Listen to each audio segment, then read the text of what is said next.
Hey friends and fam, it's John and this is JMART Cast, your destination for Monday morning insight about physical and financial health. I'm so glad that you've joined me. It's been a while since I posted a JMART Cast episode. The last one was at the end of September, just before I was about to start Sober October. If you've joined me for Sober October so far, I hope it's going well for you. It's been going pretty well for me. I'm so glad that I do this every year. Every year before the start of October, I'm kind of dreading it, not wanting to do it, but as always, once it gets started, it's not as hard as you think it's going to be, at least for me. And it's good. It's good to, like I always say, to get into it and try it out to truly understand my relationship with the substance and to see more clearly what I need to do to have a better relationship going down the line, into the future. So, how's your October been? Mine's been pretty good. At the start of October, I did release one State of Health podcast, actually. And I'd really like for you guys, whoever's listening, to please check it out. It's my State of Health podcast with Ian McLeod, also known as Stoic Mobility, on Instagram. And I thought it was a great conversation about how to kind of prepare ourselves for having longevity through physical activity. It's something that he's an expert in.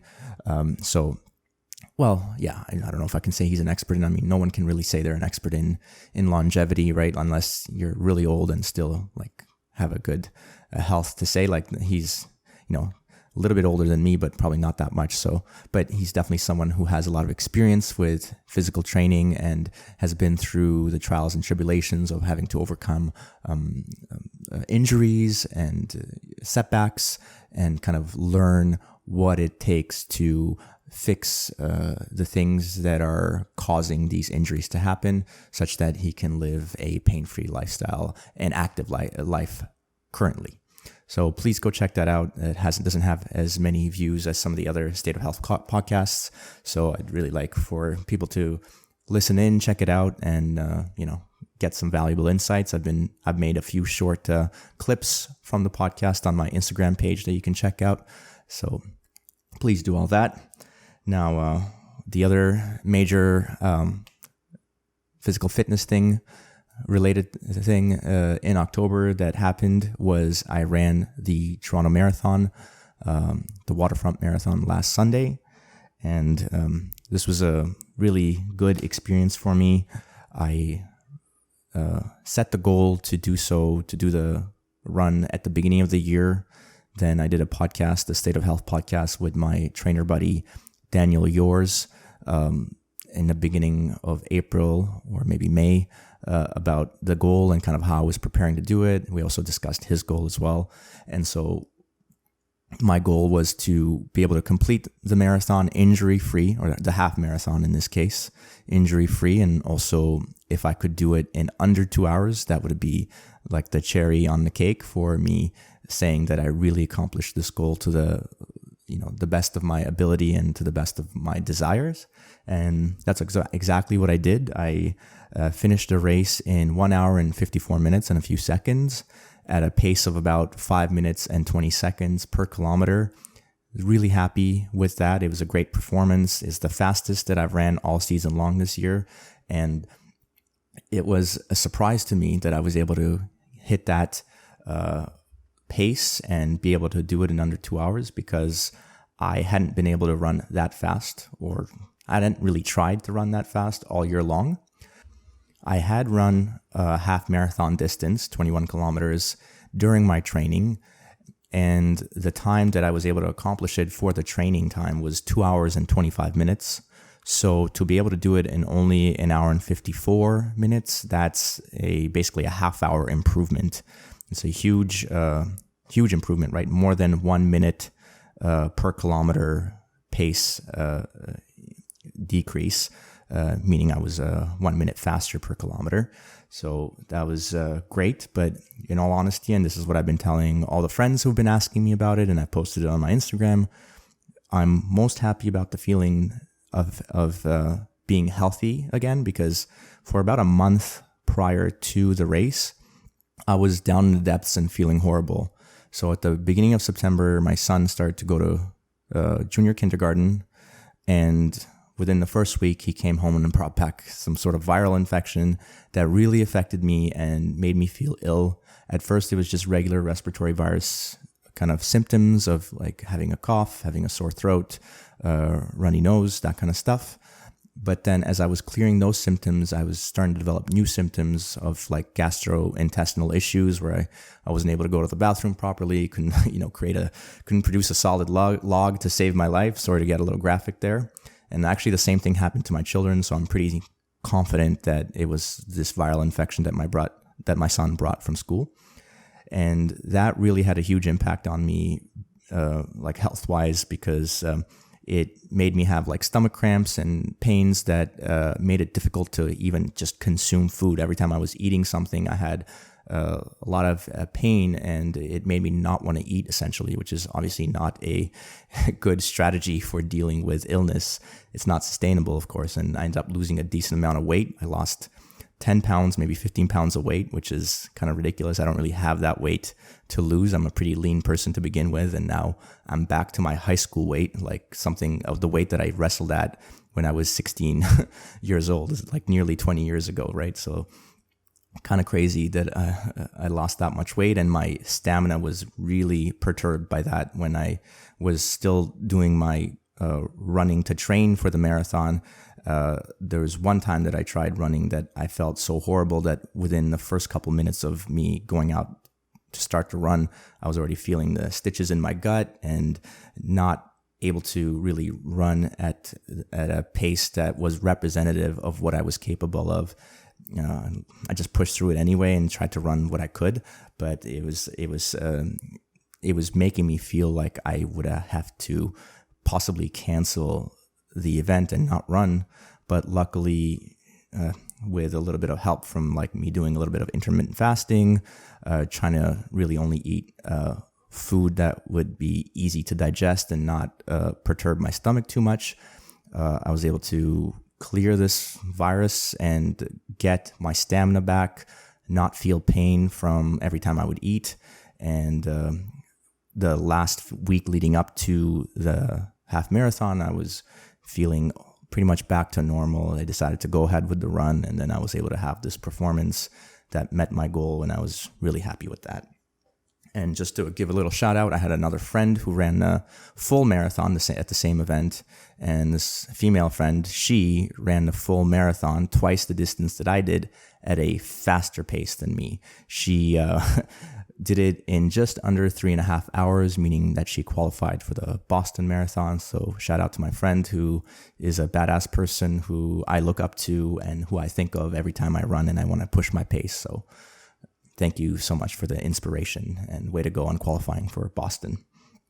All right, I'm going to do a quick little Bitcoin update. Then I want to do a couple of comments on some news articles that I've seen throughout the last 2 to 3 weeks as I've been not doing my JMART cast episodes.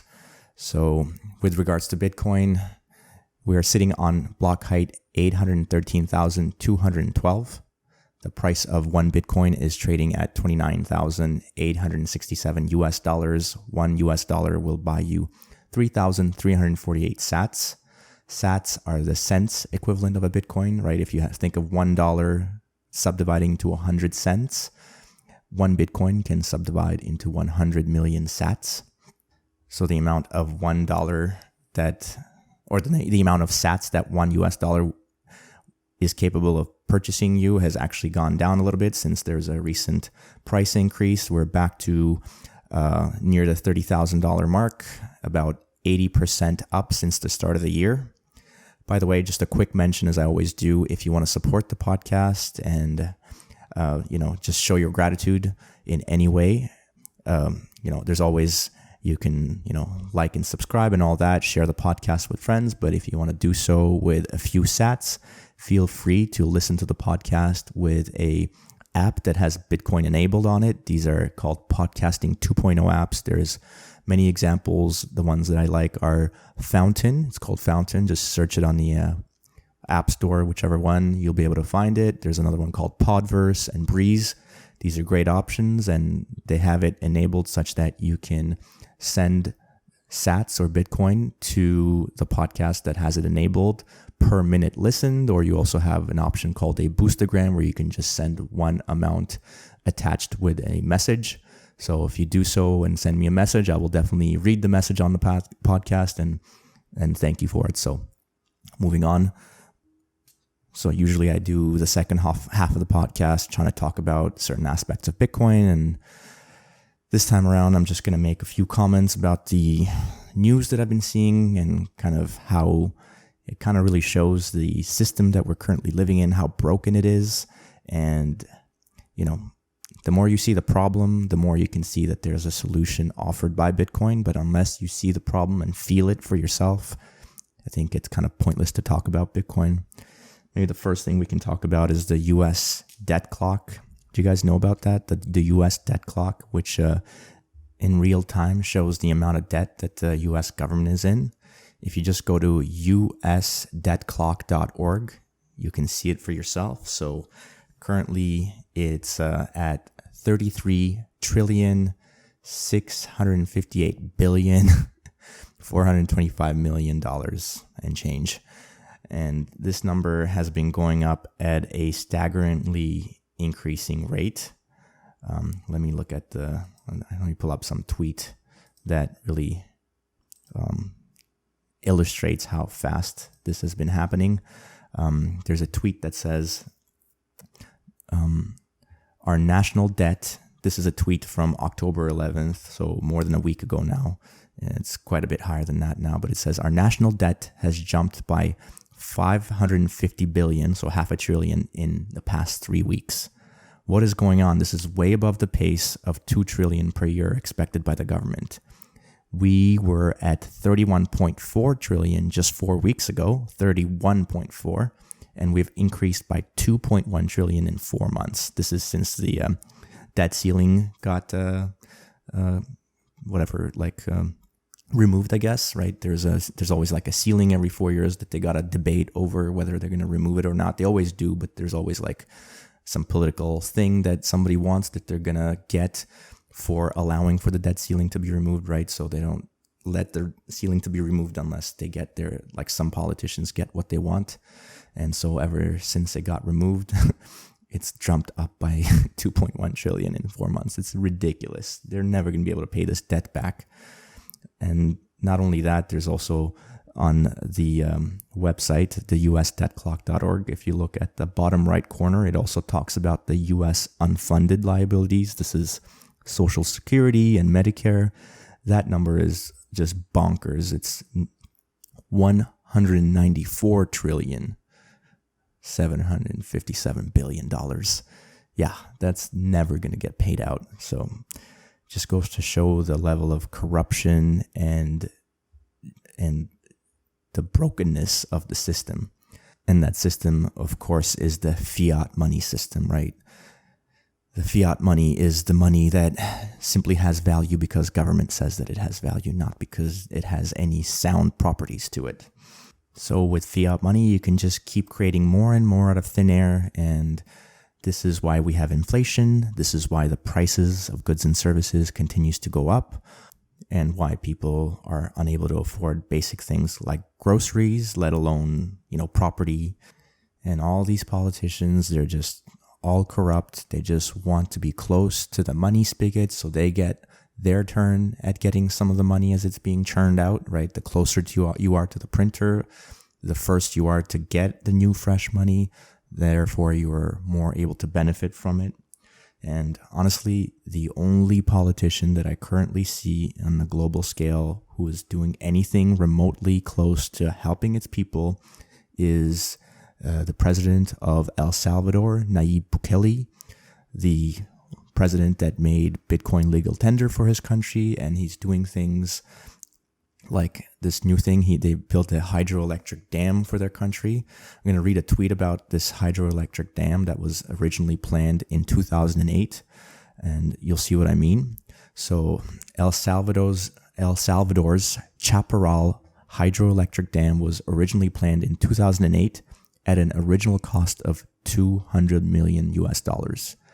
Now, 11 years later in 2019, the budget had been increased to $600 million while the project was effectively stalled. Hundreds of millions of dollars went to waste during an era of massive corruption of government public works projects like this one. Since 2019, when Bukele's administration took over, it has undertaken the project and seen it through to completion. So from 2019 to 2023, that's 4 years, he completed it, right? Originally, 11 years, or not 11 years, sorry. I didn't say what the original number of years was, but 11 years later, they still hadn't completed it. So in 4 years, he did what hadn't been done in the previous 20 years. The dam, which was once a symbol of the country's corruption, is now a monument to the country's efficiency and transparency. Energy costs will be reduced for the Salvadorans as they continue to deliver on time and on budget energy projects, from hydroelectric to wind, solar, and geothermal sources. And another tweet says that while the world's going into energy crisis, in El Salvador, it's in the reverse. They have energy abundance. With this new hydropower plant, they've announced that there's going to be a 14% reduction in energy prices. What other country is saying that we're going to reduce energy prices? Like, it's going up everywhere. Luckily, we live in Ontario. I personally live in Ontario, where we have a lot of our energy coming from nuclear power plants. But even that power plant is getting old, and hopefully it can last longer, many years, many decades. But, we need new nuclear power plants being built to make sure we have energy abundance. And here we have this little tiny country, building a hydroelectric power plant in 4 years to make sure that their citizens have cheap energy so that they can live and thrive, not just survive. All right, moving on now. The other major global event that happened while I was kind of missing in action and not putting out JMART episodes, of course, has been the attacks that happened in Israel by Hamas terrorist group and the subsequent retaliation by the Israeli government. Both Hamas, this terrorist group, is a terrible organization that does not care about the Palestinian people. In my opinion, same thing goes for the Israeli government. This Netanyahu character, he's a terrible leader who also does not care about the Israelis. And the only losers are, of course, the innocent civilians, the innocent Palestinians, and the innocent Israeli Jews who've been caught in a crossfire and have died from the back and forth attacks. And it's sad to see the level of division this is causing between people and the hatred that it's generating between the two groups, both in the region and outside the region as well. There's not enough people calling for peace. I don't know why. Well, maybe I do know why, because the government has brainwashed people into choosing sides, right? It's the divide and conquer model. Let's just make people hate each other rather than turn against us. That's how I see it, right? The U.S. government is not interested in anything but continuing war. They do not want peace to break out, right? I saw this tweet about how the U.S. government blocked the UN call for a humanitarian pause in Gaza. This has happened many times in the recent past. They voted against a ceasefire in Gaza. They've also, if we're talking about the Russia-Ukraine war, they blocked the peace agreement between the two countries in April of 2022. They're one of the only two countries in the UN to continue the economic war in Cuba. The other one was Israel, one of three countries to vote against UN resolution condemning the glorification of Nazism. They send weapons to a long list of wars and conflicts to ensure that those conflicts keep going. It wouldn't even surprise me to find out that U.S. is not only backing Israel with weapons, but is also supporting Hamas with weapons as well. There's some talk of the weapons used by Hamas coming from the weaponry that was sent to Ukraine.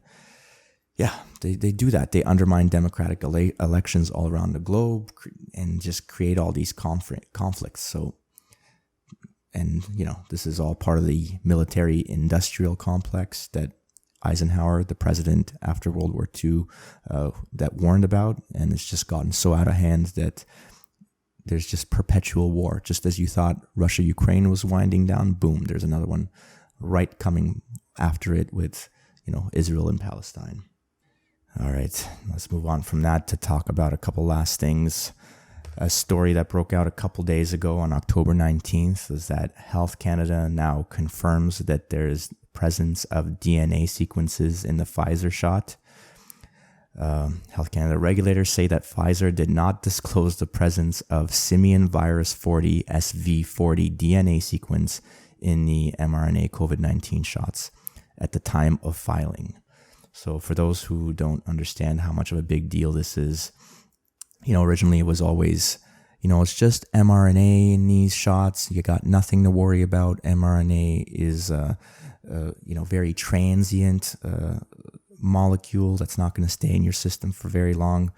Boom, turns out there's DNA in there. Not only DNA, but this SV40, simian virus 40, is a type of sequence that acts as a promoter for DNA transcription for making more RNA, right? So it's like the green light for the body. As soon as the body's enzymes, specifically the RNA polymerase, recognizes this sequence of DNA, it makes tons and tons of, maybe not tons and tons, but a large amount of RNA, which then can result in whatever new proteins being produced. And it depends on whatever the DNA sequence is, of course, as to what's being produced. So not only is there a bunch of random DNA sequences, but this one particular one is very problematic.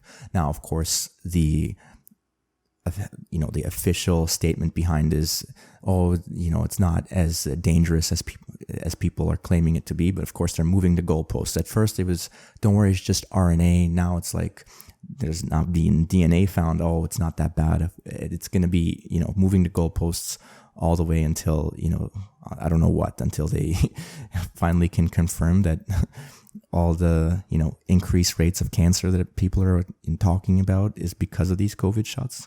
I hope that happens, but, there's no guarantee that people will actually admit to this mistake, because it's such a large mistake that you can't admit to it. You have to just double down on the fact that, this can't be our fault. That's what it is.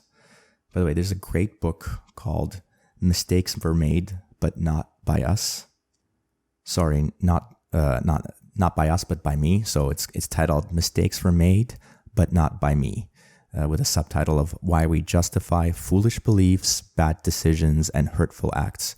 The author is Carol Travis. Great book, and it just details a number of really high-profile cases of, people making mistakes about certain decisions that had a huge impact on other people's lives, and then rather than admitting their mistakes, they double down, and it takes years of, investigation to actually prove that these public figures are just using self-deception, and they're just basically unable to own up to the fact that they screwed up. And I think the same case is here. Yeah, and the other comment I wanted to make about this was a few weeks back, there was a Nobel Prize given to a couple of scientists who are the ones responsible for the Pseudouridine addition to the mRNA. So just a quick backstory to explain what this is.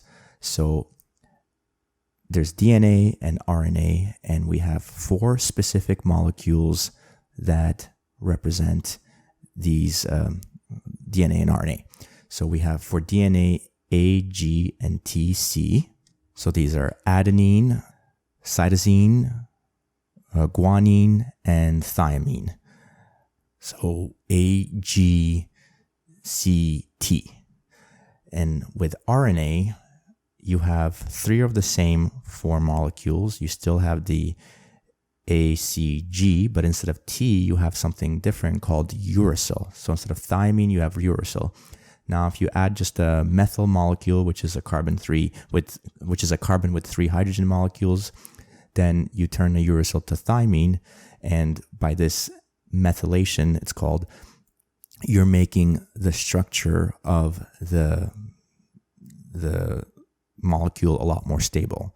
That's the thing with RNA, is that it's a very unstable molecule because of this uracil, and it gets degraded very easily, which is good. That's what we want in the body. We don't want RNA sticking around for a long time,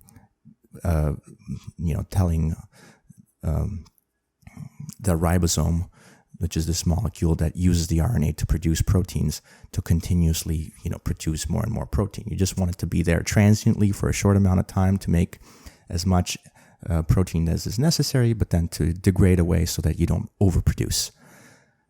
When you methylate it, you get thiamine from uracil, and it's a lot more stable. Now, what these scientists did, and that was actually a big concern about the mRNA shots, was because the RNA is, so unstable. They had to keep it in minus 80 degree kind of for storage, right? And people were worried that it would be too unstable to be able to deliver to patients. But so what they did sneakily, and they didn't really tell anybody, they only came out like much later after the shots were already administered, was this uracil molecule, which is unstable. They modified it. They changed it, and it's called pseudouridine.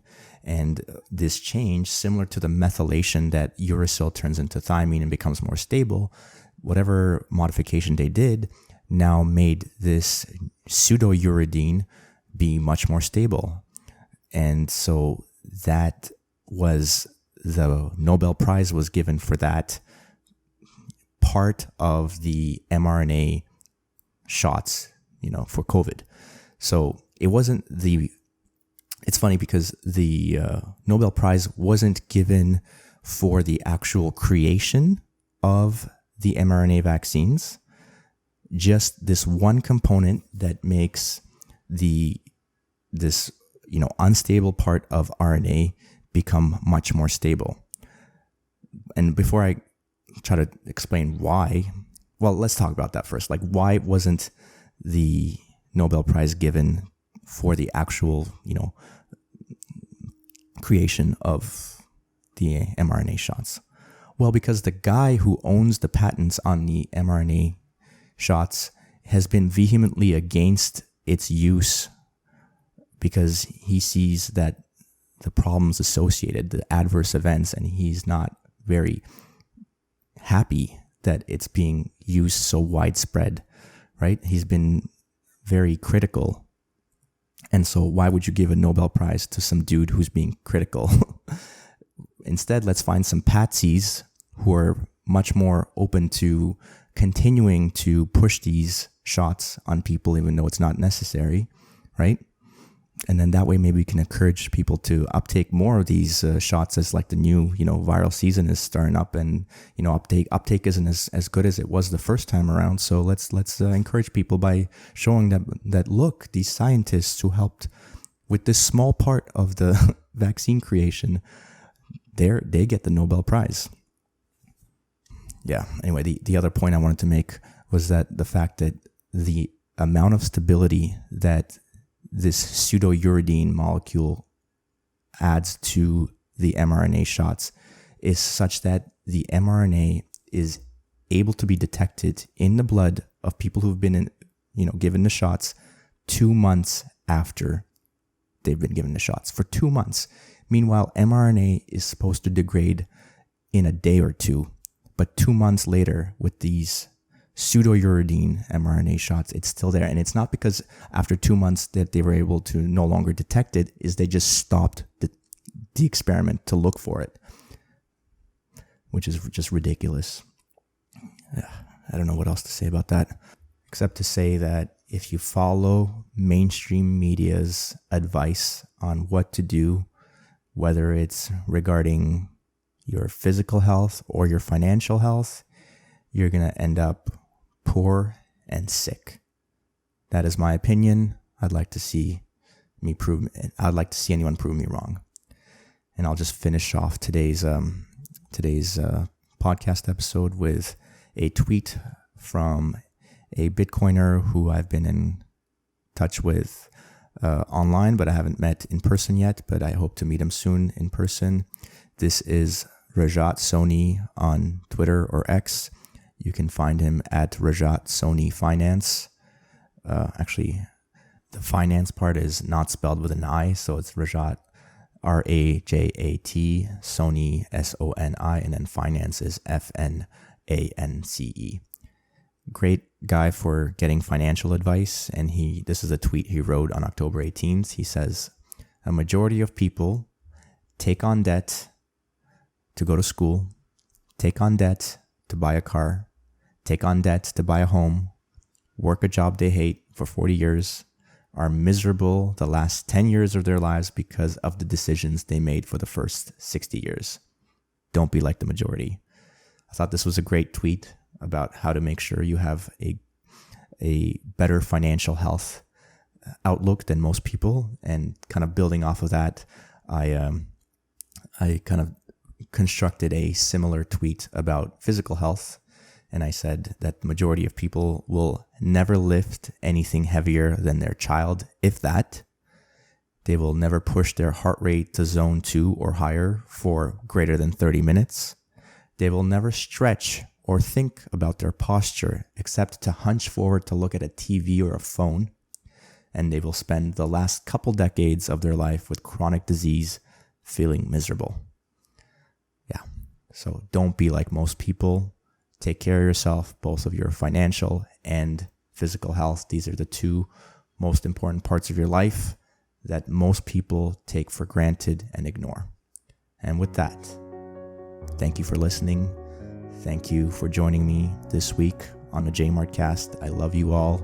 Please leave a comment or send me a message at jmartfit@substack.com. You can also reach me through social media. I'm on Nostr as well. All the links are in the description.